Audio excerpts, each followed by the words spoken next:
Good afternoon. Welcome to the first Bureau of Business Research webinar of the Fall 2024 series. Today we'll be looking at the results of the study, The Economic Footprint of the Nebraska Technology Industry. This is a study that was completed through a collaboration between the UNL Bureau of Business Research and the Tech Collaborative through the Exarban Foundation. Today's presentation is sponsored by the Bureau of Business Research here at UNL. We are located in the College of Business in the Department of Economics. My name is Mitch Herian. I serve as a project director at the Bureau. Dr. Eric Thompson is the director of the Bureau, and he also co-authored this report. Before we begin the webinar, I would like to point out several features of the webinar today. As you can see, we'll be presenting the results through Zoom. In Zoom, there is a Q&A window where you can ask me questions at any time. There's also a chat feature where you can chat with other attendees at any time. I'll more than likely wait until the end of the presentation to answer any questions that you might have. With that, we'll go ahead and get started with the presentation.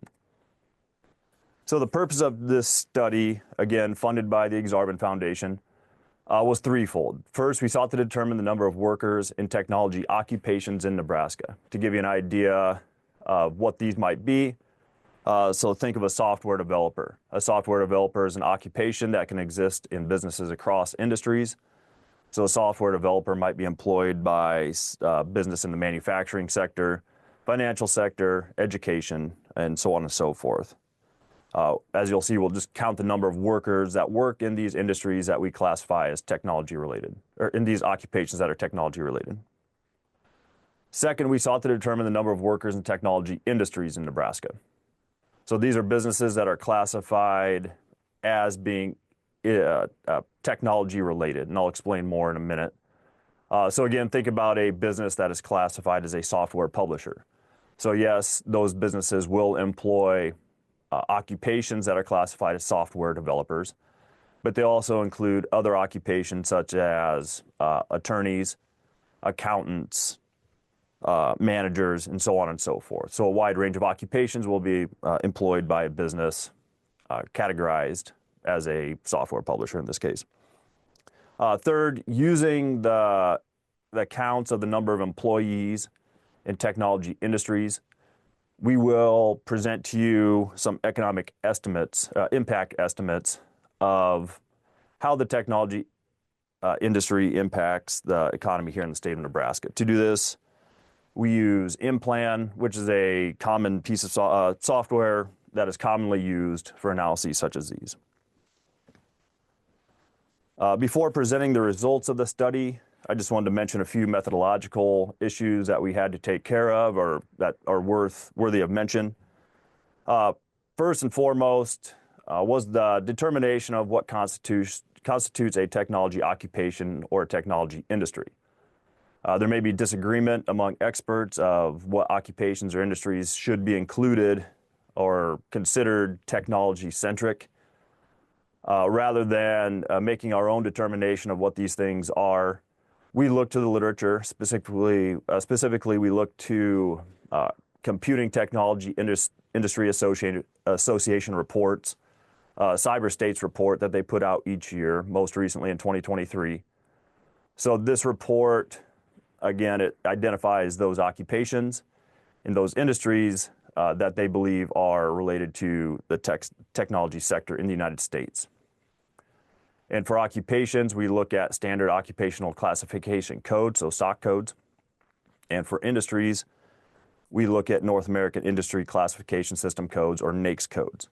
So I guess to give you a little more context, within the about 10,000 SOC codes that exist, we identified about 40, again, using the Cyber States report as guidance, about 40 SOC codes that we focus are considered tech-related. For the NAICS codes, there's nearly 500 of those. Here, we, again, focus on about 40 industries that the Cyber States report considered tech-related. So, again, using that report as guidance.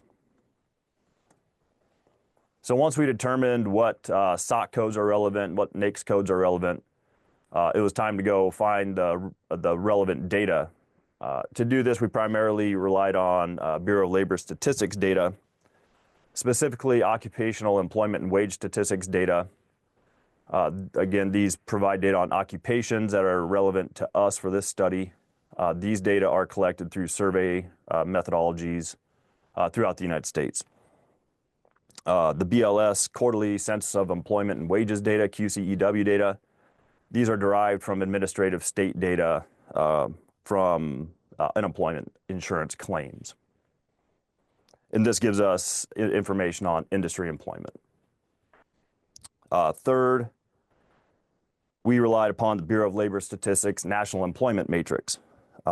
So this data set allowed us to get a sense of in which industries are tech workers employed most commonly, as well as allowed us to generate some projections of growth among different tech occupations between now and 2030. Some challenges that we faced in doing this analysis. So first, I won't get into this too much, but the SOC codes change periodically, as well as NAICS codes change periodically. So when you're trying to do an analysis over time, it does add a little noise to what you're trying to do. Second, in some cases, industry data are suppressed. So an example of this in Nebraska, for example, if there are only 2 nanotechnology manufacturers in the state, the BLS will not report data on the number of employees for those businesses, just to not give sensitive information out. So in these cases, we look to neighboring states to impute the data.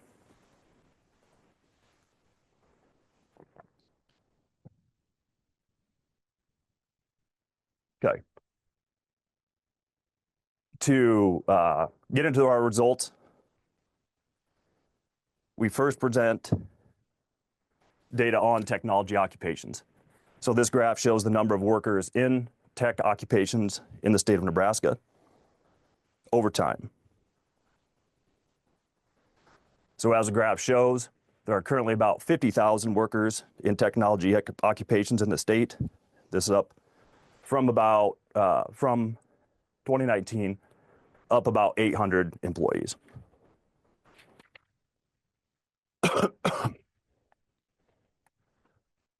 To give more detail on these occupations, this table breaks these down. So we can see the greatest number of workers are in software developers, or the greatest number of workers are in the software developer occupation category. Second, computer user support specialists. Third, computer information support managers, and so on and so forth. So nearly 10,000 workers are in occupations related to software developing in the state of Nebraska. And the table allows you to see how these things have changed over time. This slide gives you just a little bit of information of how things have changed over time. So there's not a ton of growth in any specific occupation category. We see about 2.8% growth in computer hardware engineers, 2.5% growth from 21 to 22 in computer network architects, about 2.2% growth in software developers and web developers.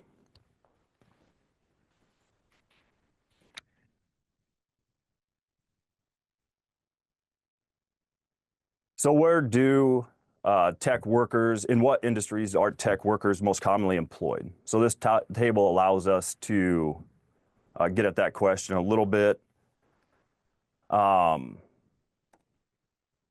Here we highlight the industries where we see the greatest percentage of tech workers.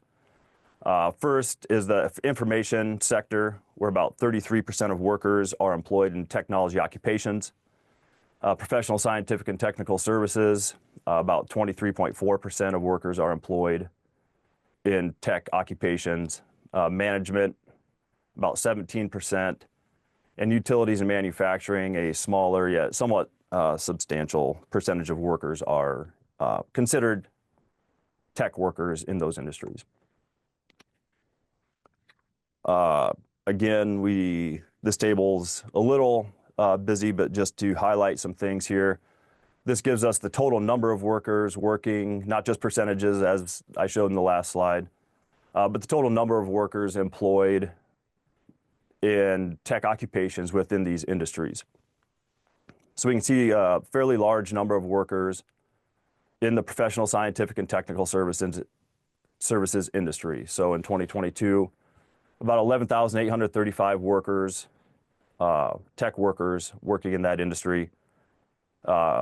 Manufacturing, another industry where a large number of tech workers are employed, nearly 11,000.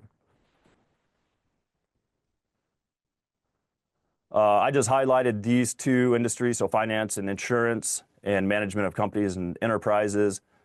So the reason I have these highlighted just to point out the fact that we've seen negative growth, I guess, a lack of growth in tech workers in these industries. So from 2019 to 2022, there are fewer workers classified as tech workers in the finance and insurance industry, as well as the management industry.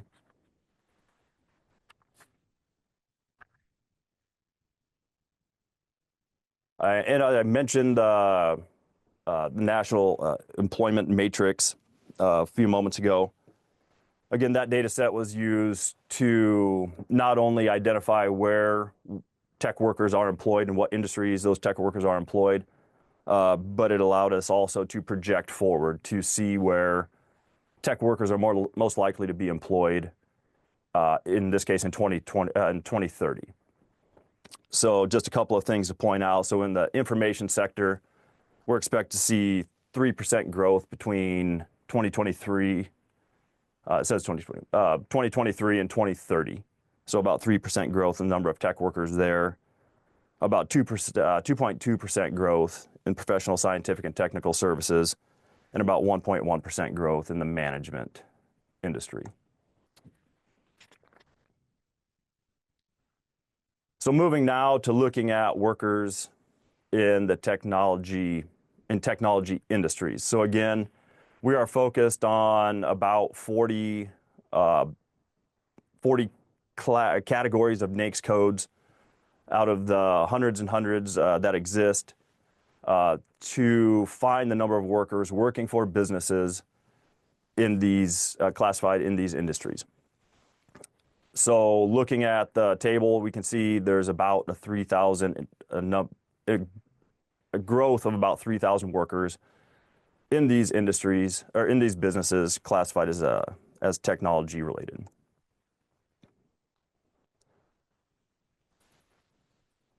This table just provides a little more detail on what we saw on the slide before.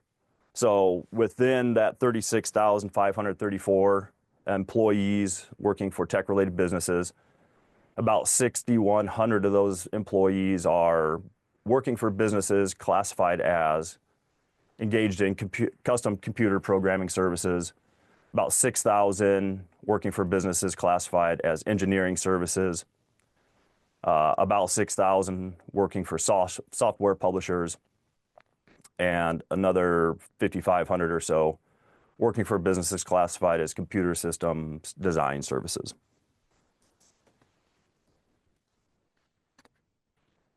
This table presents some of the same information, just giving us a little background to look at how employment has changed over time.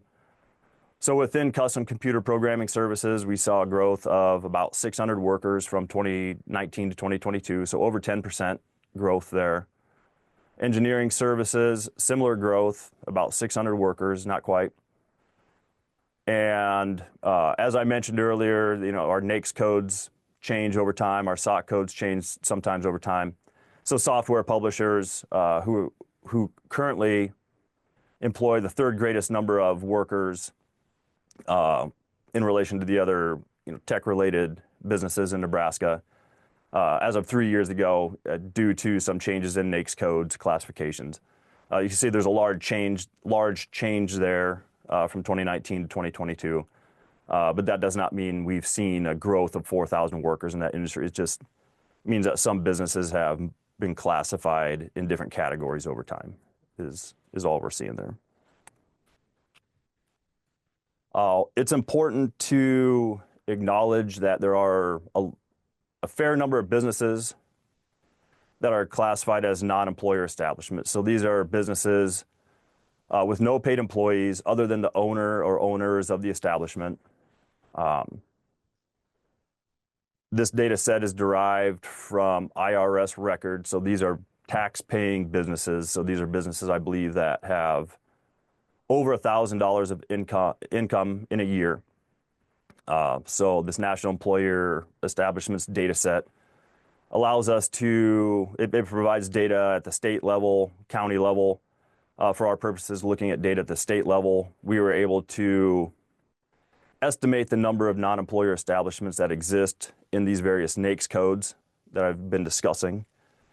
And the estimates are provided there in the right-hand column. So about over 7,000 establishments, non-employer establishments here in Nebraska, are engaged in business that we would consider tech-related. The vast majority of these, who knows, it could be consultants. These could be, I don't know if they'd be software publishers or one-man shop, computer services. But the large majority of these are in the professional, scientific, and technical services industry. So it's important to get the number of employees from these non-employee establishments or non-employer establishments in order to generate our economic impact estimates. So what we did is we summed the number of workers in these non-employer establishments with our earlier count of workers within businesses that are engaged in technology-related work to get about 44,000 workers. Again, using Implan as a software. Using this employment estimate within Implan, we could then generate economic impact estimates of how those businesses impact the economy. So not only how those businesses pay their workers, but also as those businesses engage in business with other, or purchasing goods and services from other businesses within the state of Nebraska. And as all those employees go out and spend their paychecks on household goods and services. Okay. So the direct economic impact of those businesses was about $10.9 billion, paying about $4.1 billion in labor income to those 44,000 employees. When we look at that direct economic activity, or the indirect economic activity, as those businesses go out and purchase goods and services, there's an additional $8.9 billion of economic activity with about $2.8 billion of labor income for a total economic impact of about $19.7 billion, paying about $6.9 billion in salary to about 91,000 workers in the state. Okay, so that concludes the results of our study. So just to wrap up, we know that many high-wage, high-skill, high-demand occupations are found in the technology sector. While the number of employees in any relevant industry may appear small numerically, when we sum all those numbers up, all those employees up, and consider the economic activity that takes place as those businesses go about their work, our economic impact estimate suggests that these businesses have a significant impact on state and local economies here in Nebraska. So finally, I guess just a recommendation, something to think about, public policy should continue to support businesses in the technology sector here in the state of Nebraska. With that, I'll go ahead and conclude today's presentation. I would like to point out we do have another webinar coming up on December 6th. Dr. Thompson will be presenting some of his work related to producer services, along with a couple of research assistants from the BBR.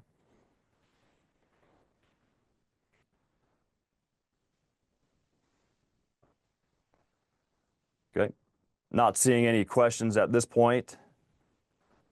I'll go ahead and conclude. I'd like to thank everybody for joining the webinar today. If you'd like to stay in touch, or if you have any other questions about the results of this study, feel free to contact me. And of course, you can follow the BBR on any social media that you prefer. So again, I'd like to thank everyone for joining today, and I appreciate your time. Thanks.